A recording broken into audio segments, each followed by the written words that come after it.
ओम शांति। भाग्य का लेखा कभी नहीं मिटता, इस सबको पता है, लेकिन बहुत कम लोगों को इस पर विश्वास होता है। ये वीडियो आज उन लोगों के लिए है, वो ज़रूर देखें जो अपने किसी प्रियजन को खो चुके हैं। उनके प्रियजन हमेशा के लिए उनसे दूर हो गए हैं, उनके परिवार को छोड़ कर के चले गए हैं, मृत्यु को प्राप्त हो गए हैं। वो इसे ज़रूर ध्यान से सुनें। ये आज का जो टॉपिक पर वीडियो बनाया है उन लोगों के लिए है। बहुत सारे लोगों ने कमेंट किया है, बहुत लोगों ने कॉल पर भी बात करके पूछा है कि हम अपने किसी प्रियजन को नहीं बचा पाए हैं, हम समय से हॉस्पिटल नहीं पहुंच पाए हैं, हमने अच्छे डॉक्टर को नहीं दिखा पाया। मैं जानता था, समझदार थी, मुझे पता था कि इसको किस डॉक्टर के पास ले जाना है, फिर भी वहाँ नहीं पहुंच पाए। अगर वहाँ पहुंच जाते तो शायद वो बच जाते। और अगर जैसे किसी का एक्सीडेंट हो गया है तो अगर वो फलानी जगह नहीं जाते तो वो फिर उनका एक्सीडेंट नहीं होता, वो बच जाते, उनकी मृत्यु नहीं होती। या किसी ने सुसाइड कर लिया है तो उन्होंने पूछा है कि हम उस दिन घर में नहीं थे, हमारे घर पर कोई नहीं था, ऐसा क्यों हुआ? अगर कोई घर में होता तो वो ऐसा नहीं कर पाते। ऐसे ही माना ऐसे लेकर के तमाम सवाल लोगों के हैं कि माना अगर ऐसा नहीं होता तो ये घटना नहीं घटती, ऐसा उनका मानना है। तो देखिए, आपको जो बताएं कि ऐसा नहीं है। जहाँ जिसका जब समय आ जाता है तो वहाँ वो आत्मा कैसे ना कैसे करके अपने कर्म के अनुसार ना चाहते हुए भी वहाँ पहुँच जाती है। आप चाहे कितनी भी उससे बचने की कोशिश करें, अगर किसी को पता भी है कि वहाँ जाकर के मृत्यु है, लेकिन अगर वो ना पहुँचना चाहे व्यक्ति, तो ना चाहते हुए भी वहाँ उसको पहुँचना ही होता है। हम कितने भी प्रबंध कर लें, लेकिन जिस आत्मा का समय आ चुका है, जिसकी मृत्यु का समय आ चुका है, तो उसको दुनिया में कोई ऐसी चीज़ नहीं है जो एक सेकंड भी रोक सके। तो जिनके भी मन में ये सवाल हैं और वो बहुत दुखी होते रहते हैं अपनों की मृत्यु के कारण, सोच सोच करके मेरे कारण उनकी मृत्यु हो गई, मैंने ऐसा नहीं कर पाया, उसने ऐसा नहीं कर पाया, तो आप सभी को आज इस वीडियो में आपके इस सवाल का जवाब मिल जाएगा। किसी गांव में देखिए एक बहुत ज्ञानी पंडित रहता था। एक दिन वह अपने बचपन के मित्र से मिलने के लिए दूसरे गांव में जा रहे थे। वह मित्र बचपन से ही गूंगा एवं एक पैर से अपाहिज था और उस मित्र का गांव काफ़ी दूर था और रास्ते में कई भी छोटे छोटे गांव पड़ते थे। पंडित जी अपनी ही धुन में चले ही जा रहे थे कि रास्ते में पंडित जी को एक और व्यक्ति मिल गया। अब वो भी पंडित जी के साथ साथ रास्ते में चलने लगा। पंडित जी ने सोचा चलो अच्छा ही हुआ है, साथ साथ में चलने से सफ़र भी जल्दी कट जाएगा, बोरिंग नहीं होगी। चलते चलते पंडित जी ने उस आदमी से उसका नाम पूछा तो उस आदमी ने अपना नाम महाकाल बताया। अब पंडित जी को ये नाम बहुत अजीब सा लगा, पर पंडित ने नाम के विषय में कुछ और जानना उचित नहीं समझा, न उनसे पूछा। दोनों धीरे धीरे साथ में चल ही रहे थे, तभी रास्ते में एक गांव आया। तो महाकाल ने पंडित से कहा तुम आगे चलो, मुझे इस गांव में एक संदेशा देना है और मैं वो संदेश दे करके आता हूँ, मैं आपसे आगे मिलता हूँ। पंडित ने कहा ठीक है और आगे की ओर चल दिए। तभी गांव में खबर फैली कि एक व्यक्ति को किसी भैंसे ने मार दिया है और जैसे ही भैंसे ने उस व्यक्ति को मारा है, ठीक थोड़ी ही देर में महाकाल आ गया। फिर चलते चलते पंडित और महाकाल चलते चलते फिर एक गांव के पास में पहुंचते हैं, जहां पर एक छोटा सा मंदिर बना था। ठहरने की व्यवस्था भी अच्छी लग रही थी।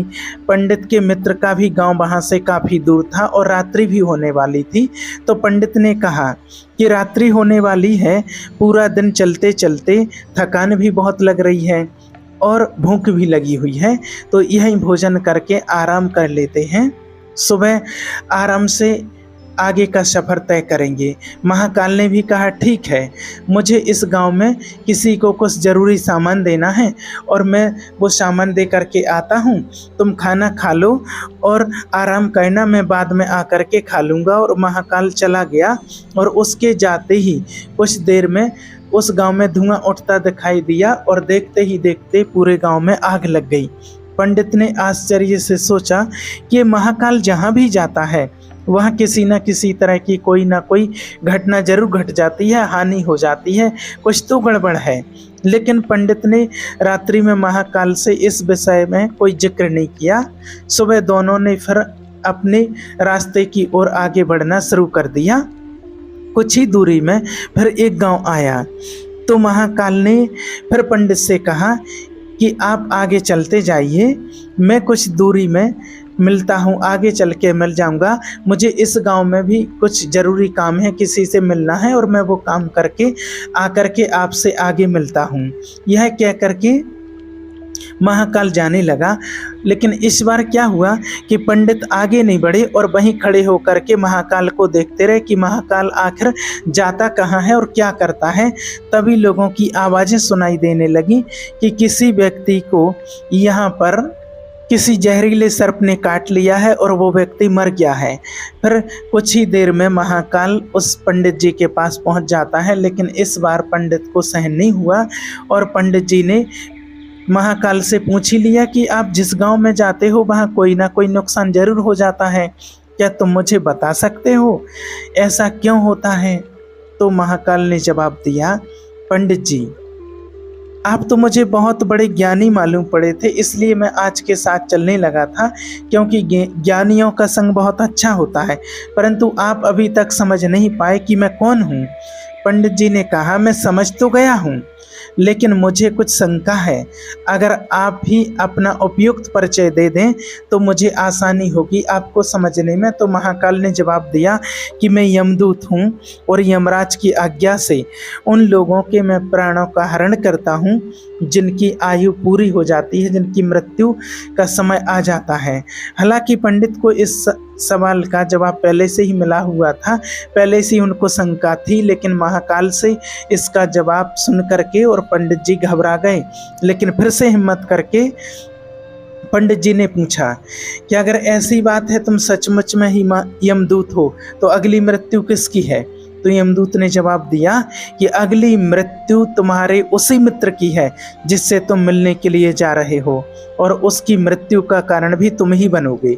यह बात सुनकर पंडित तो सहम से गए और सोच में पड़ गया कि वास्तव में यदि यह महाकाल यमदूत हुआ तो उसकी बात भी सही होगी और उसके कारण मेरे बचपन के सबसे घनिष्ठ मित्र की मृत्यु हो जाएगी।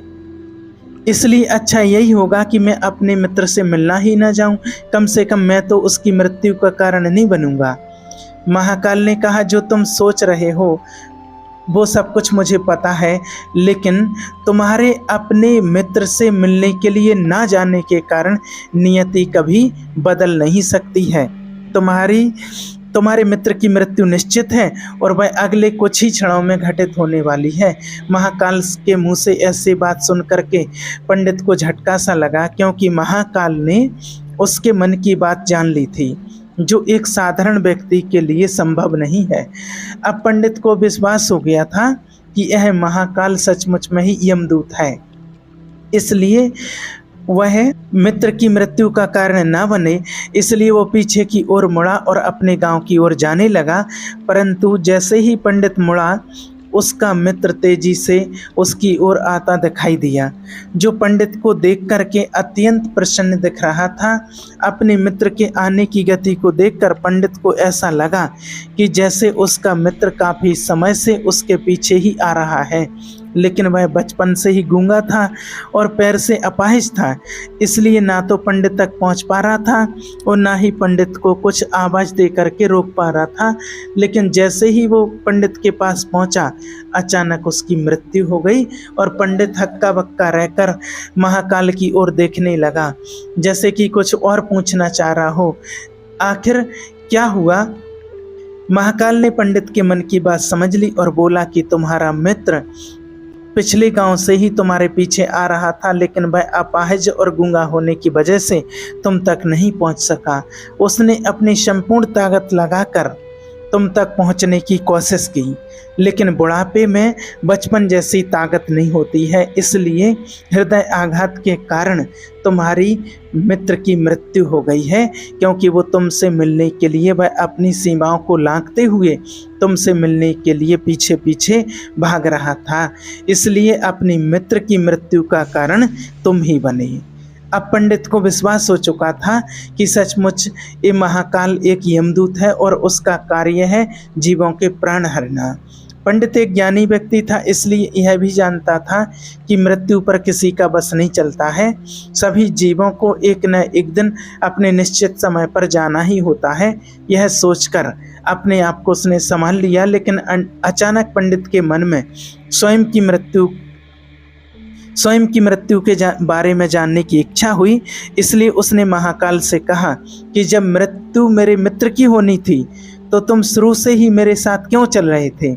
महाकाल ने जवाब दिया कि मैं तो वहां पहुंच ही जाता हूं कुछ समय पहले ही जहां किसी की मृत्यु का समय आ जाता है, किंतु लोग पहचान नहीं पाते हैं, क्योंकि लोगों के पास अपनी समस्याओं के अलावा किसी और व्यक्ति, वस्तु या घटना के संदर्भ में सोचने या उसे समझने का समय ही नहीं होता है। वो अपने में ही व्यस्त रहते हैं। तो पंडित ने कहा, क्या तुम बता सकते हो कि मेरी मृत्यु कब और कैसे होगी। तो महाकाल ने कहा, हालांकि किसी सामान्य जीव को यह जानना उपयुक्त नहीं है, क्योंकि कोई भी जीव अपनी मृत्यु के बारे में जानकर दुखी ही होता है, लेकिन तुम ज्ञानी व्यक्ति प्रतीत होते हो और अपनी मित्र की मृत्यु को जितनी आसानी से सहन कर लिया है, उसे देखकर लगता है कि तुम अपनी मृत्यु के बारे में जानकर भी दुखी नहीं होगे। तो तुम्हारी मृत्यु आज से ठीक 6 महीने बाद, ध्यान से सुन लो, पंडित जी से बोला यमदूत ने कि आपकी मृत्यु आज से 6 महीने बाद ठीक समय पर आज के ही दिन किसी दूसरे राज्य में फांसी लगने से होगी। और सबसे आश्चर्य की बात यह होगी कि तुम स्वयं खुशी से फांसी को स्वीकार कर लोगे। इतना कहकर महाकाल जाने लगा, क्योंकि महाकाल के पास पंडित के साथ चलते रहने का अब कोई और कारण नहीं था। पंडित भी अपने मित्र की यथाशक्ति अंतिम संस्कार करके और अपने गांव वापस चला गया। लेकिन कोई व्यक्ति कितना भी ज्ञानी क्यों ना हो, अपनी मृत्यु का बात जान करके दुखी तो होता ही है, व्यतीत तो होता ही है, और मृत्यु से बचने के लिए कुछ ना कुछ कर्म करता ही है। सो पंडित ने भी कोई उपाय किया, क्योंकि पंडित तो विद्वान था, इसलिए उसकी ख्याति उसके राज्य के राजा तक थी। तो पंडित ने सोचा कि राजा के पास तो कई ज्ञानी मंत्री होते हैं, तो मेरी मृत्यु से संबंधित कोई ना कोई समस्या का हल तो निकाल ही लेंगे। तो पंडित यह सोचते हुए राज दरबार में पहुंच जाते हैं और राजा को इशारा भी देते हैं और सारा वृत्तांत सुनाते हैं। राजा ने अपने मंत्रियों को बात बताई और उनसे सलाह मांगी।